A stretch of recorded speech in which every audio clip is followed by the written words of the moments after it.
Thank you for tuning in today and welcome back to another episode of The Source. I'm your host, San Raza. Before I start this interview, I would like to share with you that we recently started a crowdfunding campaign with the goal of reaching 20,000 euros so that we can continue with our independent and non-profit journalism in 2024. Journalism that is viewer-funded and does not take any money from corporations or governments. If we reach this target, we will be able to cover all of our costs associated with our journalism that include tax advising, website maintenance, insurance, video editing, production, post-production, translation, voiceover, and many others. If we fail to reach this target, we will unfortunately have to scale back on our capacities. So if you're watching our videos regularly, make sure to participate today by just donating 2 to 3 euros or dollars. If our 145,000 subscribers donate that amount only, then we will not only be able to achieve our crowdfunding target, but also be able to cover our operational costs for the next 2 to 3 years. Today I'll be talking to Jeffrey Sachs about Israel's war in Gaza and the war in Ukraine. Jeffrey Sachs serves as the director of the Center for Sustainable Development at Columbia University, where he holds the title of professor, the institution's highest academic rank. He's also a world-renowned economist, best-selling author, innovative educator, and a global leader in sustainable development. Jeffrey, welcome back to the show. Great to be with you again. Thank you. Let us begin with the war in Ukraine. Ukrainian President Zelensky recently visited the United States with the purpose of drumming up support for a $60 billion aid package. In a meeting with Zelensky, US President Biden strongly praised Ukraine's resilient defense against Russia and reiterated his commitment to Ukraine by stating, and let me quote him here, quote, "Mr. President, I will not walk away from Ukraine and neither will the American people," unquote. However, in reality, the state of Ukrainian support looks quite grim, both in the US and Europe. In the US Congress, Republicans have blocked the $60 billion aid package on the condition that any additional money for Ukraine must follow with strengthening of immigration rules. Even in the European Union, a $52 billion aid package for Ukraine was vetoed by the Hungarian Prime Minister Viktor Orban recently at the EU summit in Brussels. How do you assess these developments? And secondly, why do you think the West is failing to still publicly entertain the option of diplomacy and negotiations with Russia? Ukraine is getting slaughtered and losing thousands and thousands of young men and now women every week. And it is absolutely a shame of the United States and Europe to continue to feed this human destruction. It's cynical, it's stupid, and it is a complete failure of diplomacy. Where are our leaders that understand it's time to sit down now and negotiate? And by the way, the main negotiation needs to be between the United States and Russia, not between Ukraine and Russia, because this conflict from the start was a conflict between the United States and its NATO push and Russia, and Ukraine was the fodder. And we, yes, provided the weapons and the dollars for hundreds of thousands of Ukrainians to die.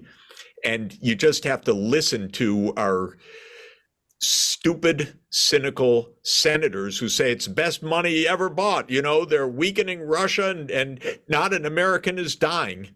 And the Europeans play into this. So this war needs to stop, and it needs to stop through negotiations between the US and Russia. The core has to be stop NATO enlargement and Russia stop its war, and peace comes, and there's going to have to be a territorial settlement. Now, if this war hadn't taken place, there wouldn't have had to be a territorial settlement the same way, because we in the West kept playing a losing hand, and Ukraine kept losing more and more as a result of this.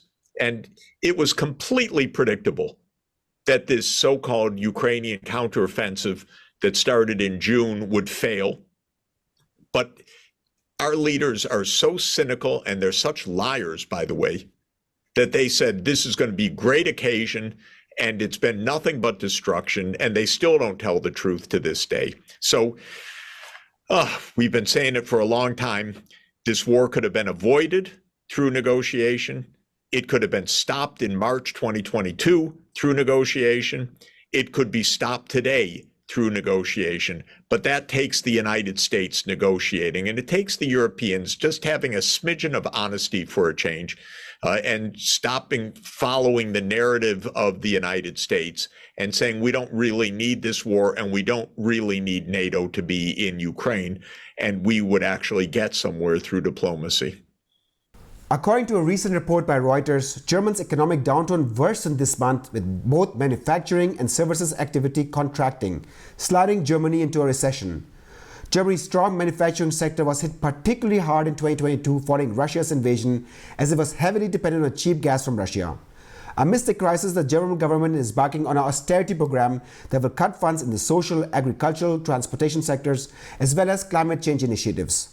One place where no cuts are being made, however, is in the special €100 billion military fund that the German government created in 2022 to counter the threat posed by Russia after it invaded Ukraine.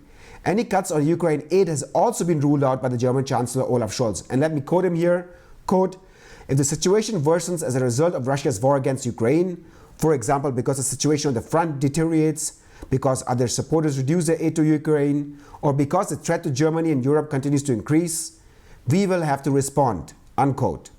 In fact, Germany's aid to Ukraine is set to double in 2024 from 4 billion to 8 billion euros. How do you assess German government's action? Should it continue to militarize and support Ukraine amidst a crisis at home? Look, the German government has utterly failed to help find solutions to make peace and to actually respect the German economy and the European economy.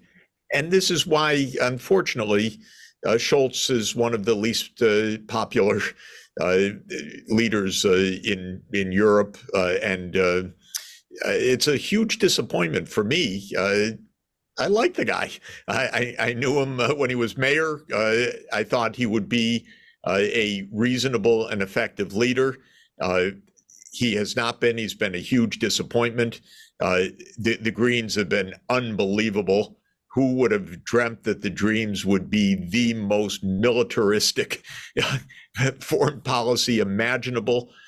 Maybe not imaginable, but just terrible against European interests, German interests, without a word about diplomacy. It's as if diplomacy doesn't even exist. So this government has been a failure, and it shows up in the polls. Both the left and the right are gaining tremendously. The parties in power are losing support tremendously. This is true election after election right now. It's not surprising. The government doesn't make sense. It doesn't have a strategy. Now, why? Well, I think the basic reason is follow the US. No thought that is independent at all. What does Scholz know about the Nord Stream pipeline? Why doesn't he tell us? Well, the US blew it up. Is that really in Germany's interests, in Europe's interests, in the interests of peace? No. Everything's been a lie, but Germany's gone along with it. It's sad. And it shows up politically. This is a failure. The public doesn't support it because it's bad for the economy. It doesn't solve any problems. It's not helping Ukraine. Let's understand this. All this pro-Ukraine rhetoric, Ukraine is getting slaughtered. The longer this goes on, the more territory Russia's going to take. What would have stopped the war entirely is the common sense that you don't push NATO to Russia's border. It's not exactly genius needed to understand that, since it was said repeatedly every day, every year since 2007, don't do it. And why can't the German leaders figure this out? Well, I think, again, whether they figured it out or not, it's basically follow the US and don't say a word against this. And it doesn't work. Let me switch to Israel's war in Gaza and also recap the situation for our viewers. After the October 7 terrorist attacks of Hamas that killed at least 1,200 Israelis, 1,318 of whom were military personnel, Israel responded by declaring war in Gaza. So far, Israel has killed 18,700 Palestinians, 70% of them being women and children. According to the UN, around half of the people of Gaza are facing starvation. 8 in 10 Gaza are now homeless, and a total of 1.9 million people have been displaced. On the 12th of December, the United General Assembly voted to demand an immediate humanitarian ceasefire in Gaza. A clear majority that included 150 nations voted in favor of a ceasefire, while 10 voted against it and 23 abstained. The most powerful nation that voted against a ceasefire was the United States. Today, the United Nations Security Council will vote on another resolution drafted by the United Arab Emirates that calls for an urgent and sustainable cessation of hostilities to allow safe and unhindered humanitarian access. It is expected once again that the United States will veto this resolution as it did earlier this month at the Security Council. Could you first assess Israel's response and thereafter talk about why US continues to shield Israel on the international stage? Absolutely.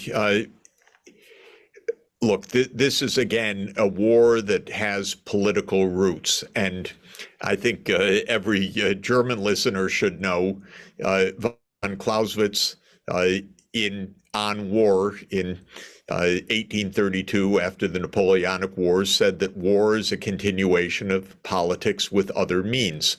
At least that's the English translation of von Clausewitz. And this is a war that is a continuation of politics. Now, what's the politics here? The government of Israel wants to rule all of the land from the Jordan to the Mediterranean. Hamas, in this case, in Gaza, wants to rule all the land from the Jordan to the Mediterranean. The Palestine Authority in the West Bank says we want a two-state solution and has agreed with international law and UN Security Council resolutions for decades. The main point to say right now, from my point of view, is that the mass destruction of a civilian population being carried out by Israel is not only mass war crimes, tantamount to a genocide, according to many legal experts, but more than that, is in pursuit of a completely illegitimate political aim, which is the so-called Greater Israel, in which there is only Israel ruling over all of Palestine.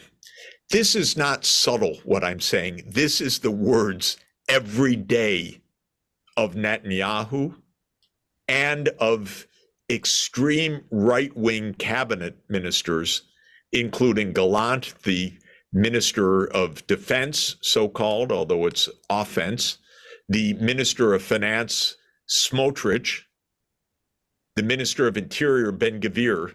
These are radicals. And what they say is one country, Israel, which governs everything as a Jewish state and with control over millions of Palestinians, or with ethnic cleansing of millions of Palestinians. So let's be clear. The second point to be clear is that this war continues each day with the United States arming Israel in real time. In other words, not just supporting Israel in a vote in the Security Council or in the General Assembly, not just supporting Israel through past shipments of munitions, but daily supporting Israel with new munitions. In other words, this is a U.S.-Israel war. It's not just an Israel attack on Gaza. It is an Israel-U.S. war on Gaza. It is against international law in countless ways. It is killing thousands and thousands of people, mostly women and children, each week right now. It is destroying hospitals, schools, basic infrastructure, homes. As you mentioned, it's displaced at least 1.9 million people. That's a lot of people to have been displaced in a few weeks. That's because Israel bombed with U.S. bombs the housing of millions of people. And then it sent them to the south of Gaza and then bombed in the south of Gaza. And it's not even subtle. We have to move beyond the idea that this is somehow subtle. It's just like Ukraine. The facts are out there, even if the mainstream media will not report them. And the facts are that in the Hebrew press in Israel, Netanyahu makes absolutely clear we are against completely any Palestinian state. We are against any control of Gaza by Palestinians afterwards. We are out to make Gaza uninhabitable. This is not subtle. So it has to stop immediately. And my view is we need the Security Council today, I'll put it that way, to vote 15-0, that it is international law under the UN Charter that this war stop and that two states, that a Palestinian state is established and two states live peacefully side by side, and the UN Security Council puts in peacekeepers to enforce the will of the international community. This is not about new negotiations between Israel and Palestine, because Israel has said quite clearly it stands flagrantly against international law as expressed repeatedly since 1967 by the UN Security Council, starting with Resolution 242 and in 1973, 338. So we need peace. Now, why isn't this happening? Because the United States is blocking it. That's it. And in the United States, public opinion is turning sharply against Israel, especially young people. And the administration is shocked at that because it's been a standard assumption of U.S. politics, always side with Israel. Well, that may be what certain groups want in the United States, but it's not what the American people want. They see war crimes in front of their eyes. They want the war crimes to stop, and they don't want America to be complicit in those war crimes. Whenever the US casts a veto, the argument that is usually made and which is widely circulated in the German media is that the UN resolution text that is drafted never condemns Hamas's violence or recognizes Israel's right to self-defense. What do you make of this argument that is casted whenever US invokes a veto? I think that this is completely irrelevant and beside the point. What is relevant is we need the fighting to stop and for two states to exist. And the United States is providing the munitions for an extreme right-wing government that explicitly is against any Palestinian political rights. So this isn't Israel saying, we need our security, but of course we recognize Palestinian rights. This is an Israeli government saying we do not accept any Palestinian political rights. So you cannot support what is a complete violation of international law, not only the laws of warfare against civilian populations, but the political need for two states to live there. Because otherwise, all you're doing is supporting directly a government that claims ethnic cleansing or claims the right of apartheid or something even worse. I want to highlight some developments taking place in Germany in regards to Israel and Palestine. On November, the use of the slogan, "From river to the sea, Palestine will be free," became a criminal offense in Germany, punishable by a prison sentence of up to 3 years or a hefty fine. However, the statement, between the sea and the Jordan, there will only be Israeli sovereignty, which is stated in the founding charter of the Likud party from 1977, the party which the current Israeli Prime Minister Benjamin Netanyahu heads, has not been criminalized by the German government. Furthermore, starting this month, a written declaration of commitment recognizing the right of the State of Israel to exist must be submitted in Eastern Federal State of Saxony-Anhalt in order to obtain German citizenship. Commentators and analysts are warning that these moves by the federal and regional governments pose a danger to civil liberties. How's the situation on your end across the Atlantic in the United States in terms of civil liberties and academic freedom? Well, we have lots of student protests. We have lots of powerful interests trying to shut down the student protests, but they're not going to do it and they're not able to do it. And that's because there are war crimes underway. what you say is absolutely right, that you have two sides that are claiming exclusive political rights, whereas the whole international community is saying two states, and that's been the international law since 1967, that Israel is in occupied territory and a settlement needs to be made with Palestinian political rights based on 4 June 1967 borders.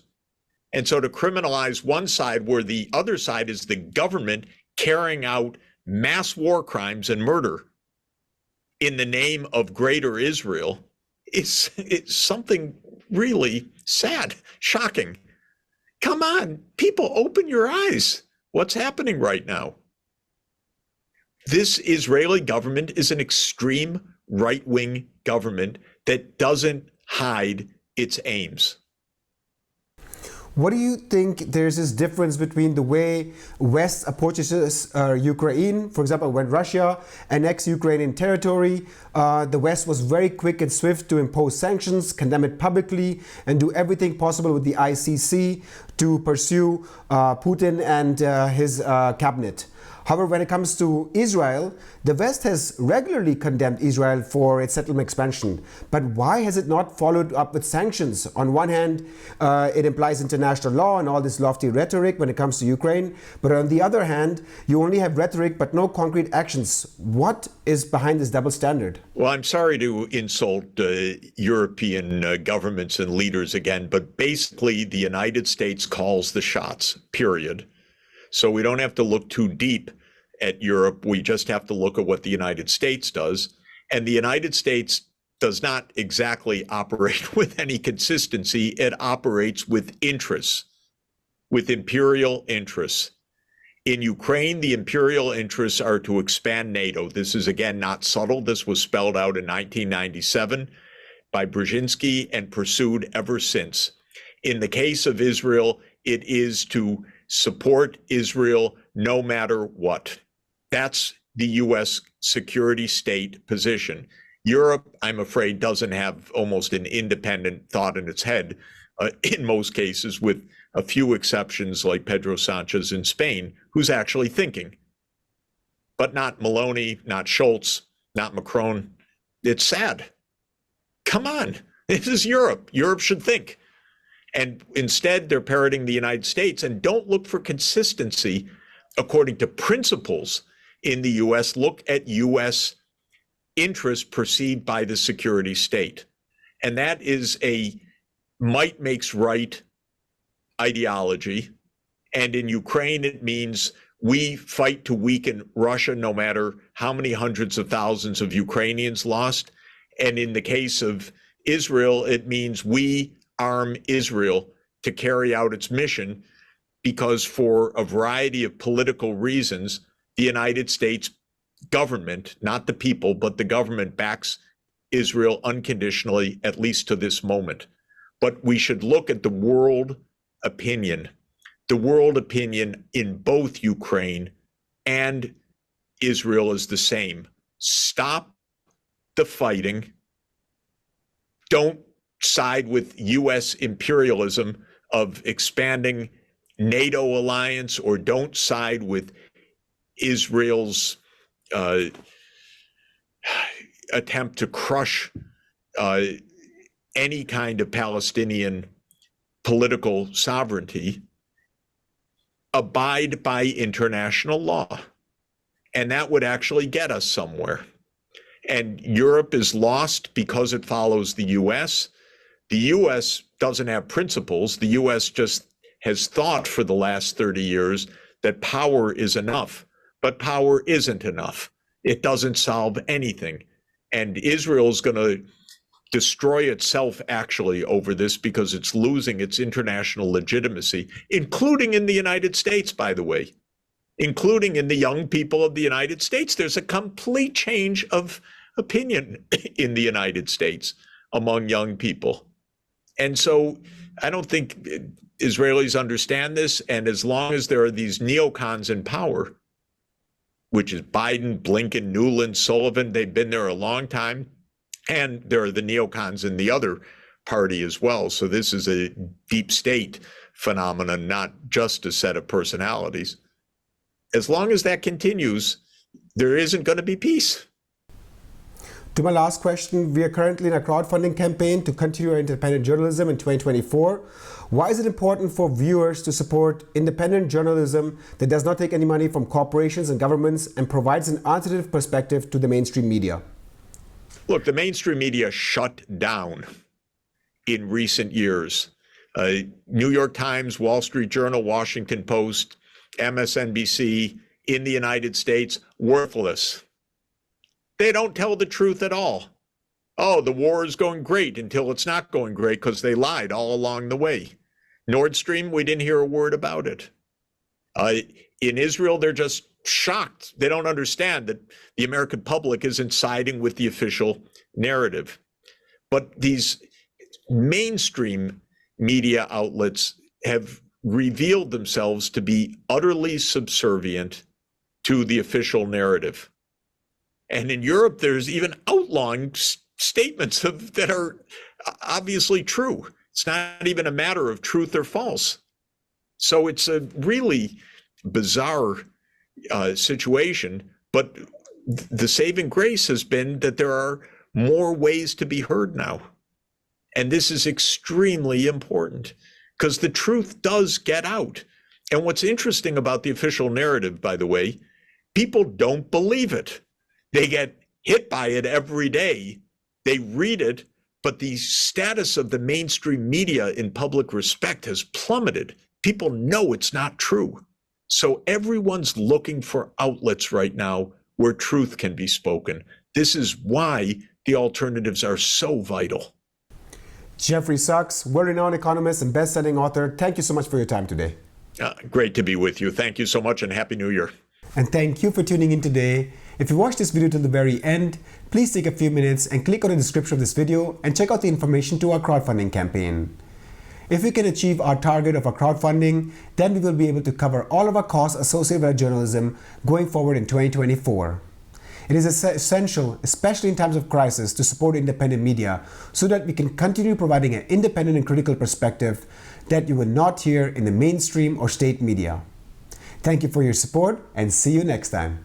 True democracy needs an informed public, a public where individuals recognize the value of information. Information that has been put into the right context, a context that challenges our convictions, and convictions that are not dogmatic, but that we are capable of developing. If we combine these elements, we can revitalize and strengthen one of the most important pillars of our democracy, journalism, the fourth estate, to help find solutions and build bridges rather than divide and marginalize. This is our vision as an independent, non-profit media portal. To ensure that we can remain independent and stay true to our vision, we do not accept any advertising or funding from corporations or governments. Our journalism depends entirely on you, the public, to stay alive. Social change thrives on participation. Become part of the change. If each of our subscribers donates only 3 to 5 euros per month, then together we will be able to create a network that makes a valuable contribution to opinion making. All of these small contributions come together to create something big.